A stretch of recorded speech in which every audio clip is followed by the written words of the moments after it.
Welcome back. Well, we take you to this story now. So 2 Israeli missiles have hit a building inside a Gaza hospital, destroying the emergency and reception department as well as other structures. Health officials at the Al-Ahli Arab Baptist Hospital evacuated patients from the building. One person said he received a call from a person who identified himself as being with Israeli security shortly before the attack took place. No casualties have been reported. Well, of course, we are joined by international relations expert Ayesha Kajee for some perspective on this. Ayesha, good evening to you. Thank you so much for joining us.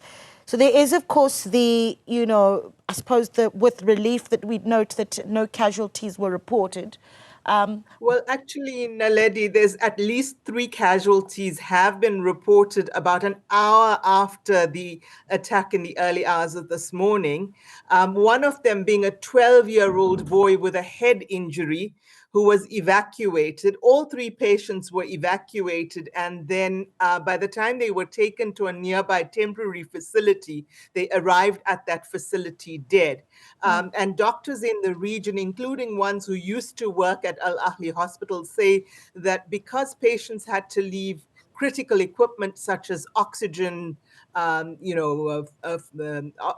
needing oxygen, etc., that it's quite likely that those patients who are still out on the streets more than 20 hours after the attack are actually going to die, frankly. But at least 3 casualties have been reported. It's been reported by Al Jazeera as well as other news outlets. Yeah, so something to watch out then, though, for those updates. But I'm keen to talk about the significance as well of Al-Ahli Hospital and just, what this means for the people of Gaza when you've got reports that this was really one of the last medical facilities as a bigger formal structure.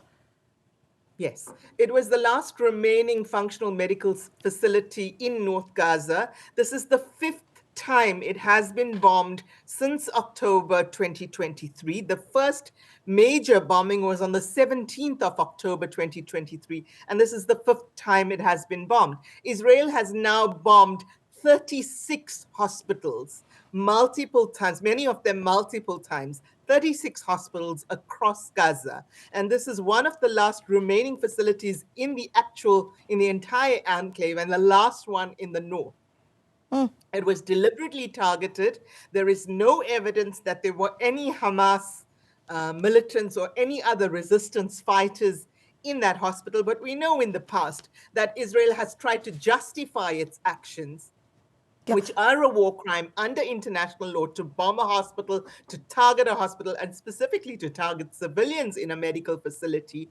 These are international war crimes under international law, and yet it has tried to justify these actions in the past by saying that they were housing Hamas militants. Now, multiple doctors from around the world who have volunteered in Gaza have said they have seen in none of these hospitals any armed fighters, any Hamas activity, any tunnels under the hospitals, as has been claimed multiple times by the IOF and the Israeli government. So this is very definitely a war crime as it stands today, and there has been no proof provided by the IOF or the Israeli government to show that there were any Hamas militants in Al-Ahli or indeed in any of the hospitals. The fact that this is also a Christian hospital, a Baptist hospital, has been widely condemned by the Diocese of Jerusalem, particularly as today is a holy day for Christians. It's Palm Sunday, as you know. And the fact that the Israeli government decided to do this with impunity is of particular perturbation to Christians around the world, and as I said, to the Diocese of Jerusalem. And indeed, it should be an outrage to any human being around the world, whether it's a Christian hospital or not. The fact that it was done on a holy day to people who regarded this hospital as being a sacred space, but also the fact that these bombs then damaged the Church of St. Philip's, which is in the neighborhood and part of the hospital complex as well. But we've seen over the last 18 months religious facilities, educational facilities, medical facilities, the bombing of ambulances, the bombing of one living child in an ambulance that was, in a car that was actually shot at 355 times. One car. And a child who was the only survivor at that point, who was begging to be rescued, died in that car. That was Hind Rajab, as you probably know. Yeah.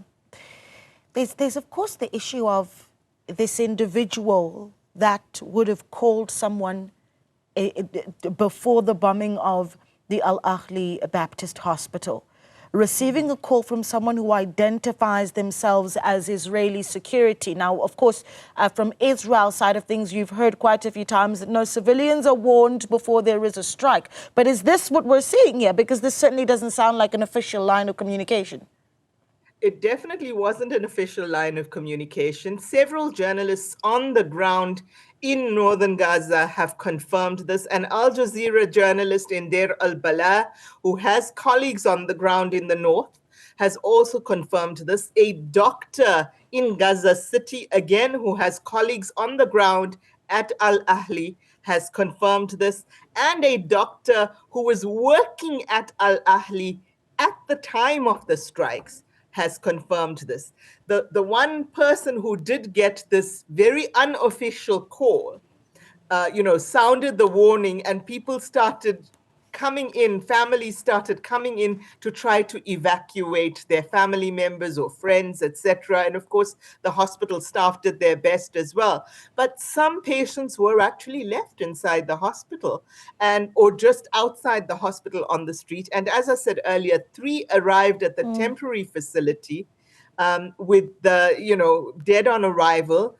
A video that I saw, which was posted about an hour ago, shows an ambulance so full from the hospital, from Al Ahli Hospital, driving towards another hospital further south, or a temporary hospital facility.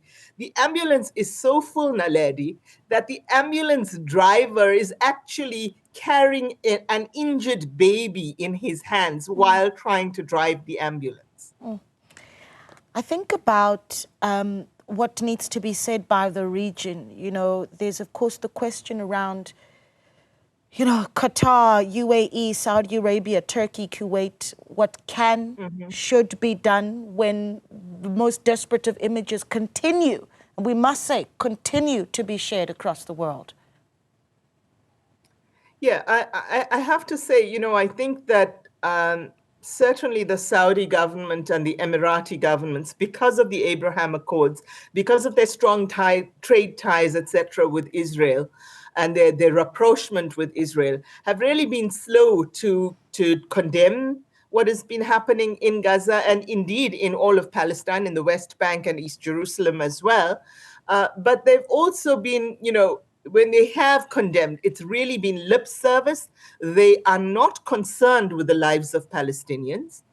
The Qataris have shown a little bit more compassion. They have, of course, hosted talks. So have the Egyptians, the Turks as well. But in a lot of cases, this is a kind of talk the right talk, but don't really get things going on the ground because, they have one type of tie or another with the Israeli government or with the Israeli government's major backers, which are the United States government, which is the United States government, or other Western European governments, other North American governments as well. So, it is a really, really sad thing that we end up with an international human rights system that functions in the interests of people in the Ukraine, for example, but does not function in the interests of people who are not European, not white.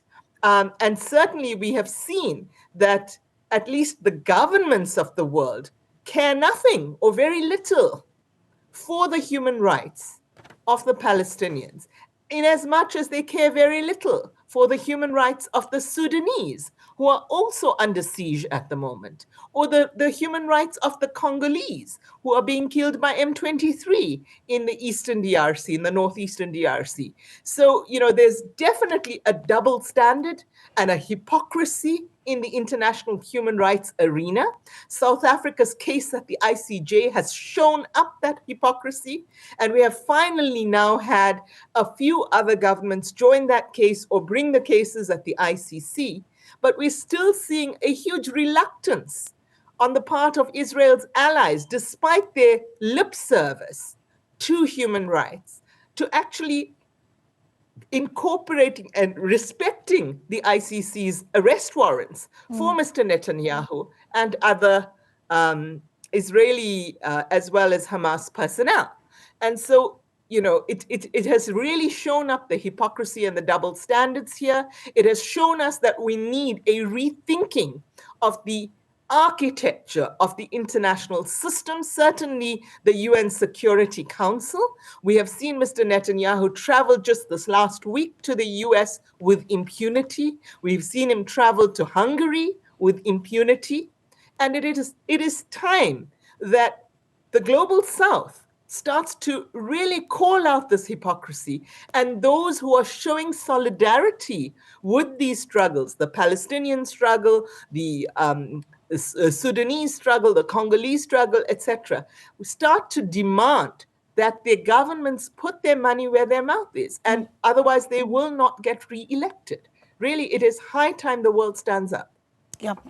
What do you say, and this is, of course, something that's almost difficult for me to ignore because it is a story that we were covering just this evening, Ayesha. You've got, for instance, the Deputy President of the Patriotic Alliance here in South Africa, dismissing claims that a visit to Israel was a secret trip, adding that it was, in fact, a follow-up from a previous visit. This is as there are reports of members of the Democratic Alliance, ACDP, Patriotic Alliance, among those that traveled to Tel Aviv on what they've called a fact-finding mission. What do you say about that?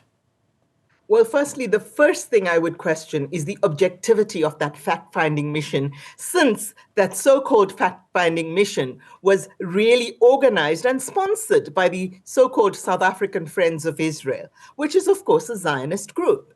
We also know that several members of government at the moment, as well as members of parliament and parties functional in parliament, are pro-Zionist themselves. In fact, there are more Christian Zionists in the world than there are Jewish Zionists.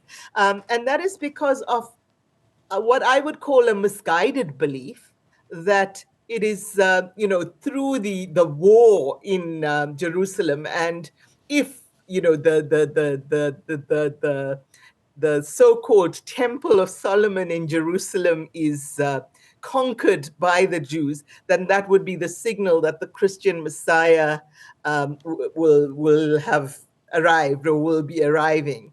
And I think that is a really misguided interpretation of the Bible. I'm not Christian myself, as you know, and I'm not a theologian, but I've spoken with theologians, including Christian and Jewish ones, on this matter. And my view is that it is misguided. But there is a great deal of Zionist Christian support around the world, including in South Africa, for this. My personal view on this, both at a personal level and at a political analysis level, is that it is quite shameful that members of the Government of National Unity should undertake a trip like this in blatant sort of, opposition to the stance of the government that they are supposedly part of. And you know exactly which parties I'm referring to in that. My second point here would be that around the world, and I put this on Newzroom Afrika to the leader of the ACDP last year, that among the many, many tens of thousands or hundreds of thousands of Christian Zionists around the world who support the Zionist project in the Palestinian territories, do they actually realize that Christians in Jerusalem and indeed in other parts of Israel get spat upon, get abused in various ways, including verbally and sometimes physically? And this is actually documented by Jewish settlers and Israelis in Jerusalem and in other parts of Israel. Are they aware of this? that they're actually denigrated and vilified and abused, that their co-religionists are when they go to visit the Holy Land. I really wish more people would become aware of this. As I said, on the objectivity or neutrality of that so-called fact-finding trip, of course, if you go with a Zionist organization that is paying for your travel, you're only going to see what they want you to see.